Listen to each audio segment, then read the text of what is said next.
El año que acaba de transcurrir, ustedes han visto en la prensa los buenos resultados de la ejecución de los ingresos y la adecuada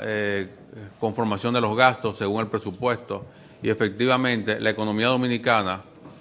tuvo un comportamiento ejemplar en términos de crecimiento de los ingresos en función de las metas que se habían trazado para el año 2017. Los ingresos del año pasado crecieron un 11% con relación al año anterior y nos permitió a nosotros cerrar el año con un 99.7% de recaudación sobre el monto estimado, prácticamente el 100%, con la diferencia del mes de septiembre, que con motivo de las lluvias que nos afectaron, fue un rezago en la recaudación de impuestos. Sin embargo,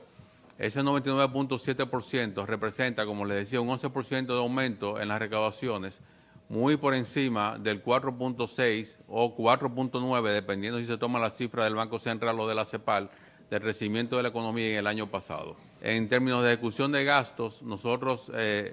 cerramos el año por encima del 18% del PIB debido al efecto de las lluvias,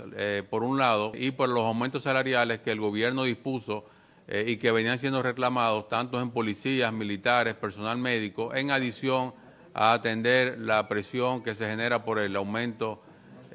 cada año de la economía, que tiene un reflejo en el 4% del PIB que se asigna al sector educación. En general, desde el punto de vista de presión tributaria, presión fiscal, nosotros cerramos el año con un 15.1% por encima del 14.7% del año anterior. Del lado del gasto, tuvimos una ejecución de 18.3%, que cuando usted resta la ejecución del gasto menos la presión fiscal, nos da el déficit que se había programado para el año, el déficit presupuestario de 2.2%. Cuando a ese déficit presupuestario se le ajusta por el efecto de las lluvias, por un lado, y por las transferencias que se deben hacer al Banco Central para fines de cumplir con la meta de recapitalización del banco, terminamos con un déficit global en línea con lo que estableció también, y los números del Fondo y del Banco Central son también los nuestros, de 3.2% como déficit global de la economía.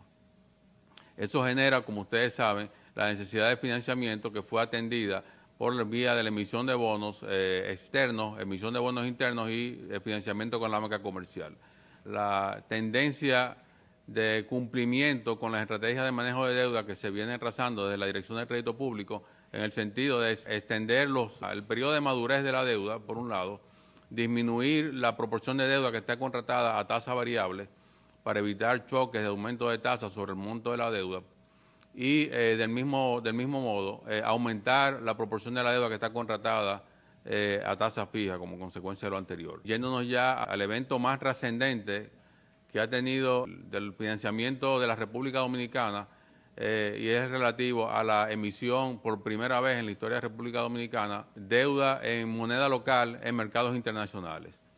Es una muestra de confianza, es una muestra de apoyo y de entendimiento de que las políticas que se vienen ejecutando, tanto del lado monetario como del lado fiscal, son políticas adecuadas que impulsan no solamente el crecimiento de la economía, sino también la sostenibilidad de ese crecimiento, tanto del lado monetario como del lado fiscal. Sí tenemos los retos que ustedes conocen y que hemos venido manejando, que tienen que ver con los altos niveles de evasión y de fraude fiscal,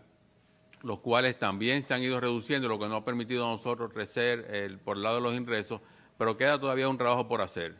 En esa dirección, el año comenzó muy bien en términos de recaudaciones. Estamos creciendo por encima del 20% con relación al año pasado y por encima del 3% con relación al presupuesto, lo que indica que las metas que nos hemos trazado para este año, en términos de déficit proyectado, se van a cumplir. De seguir el año como va y sujeto a que no hayan fenómenos naturales que puedan también, como nos pasó en septiembre del año pasado, afectar el comportamiento normal que lleva la economía, indica un crecimiento para este año por encima del 5%, como ha sido avalado por todos los organismos internacionales. Para nosotros, pues, es muy satisfactorio que el país exhiba el comportamiento y la coherencia en el manejo de su política monetaria y fiscal, como ha venido siendo, de manera que los organismos internacionales y las agencias calificadoras de riesgo pues son testigos y los reconocen en las evaluaciones que nos hacen del buen comportamiento de las finanzas públicas y de la economía en sentido general.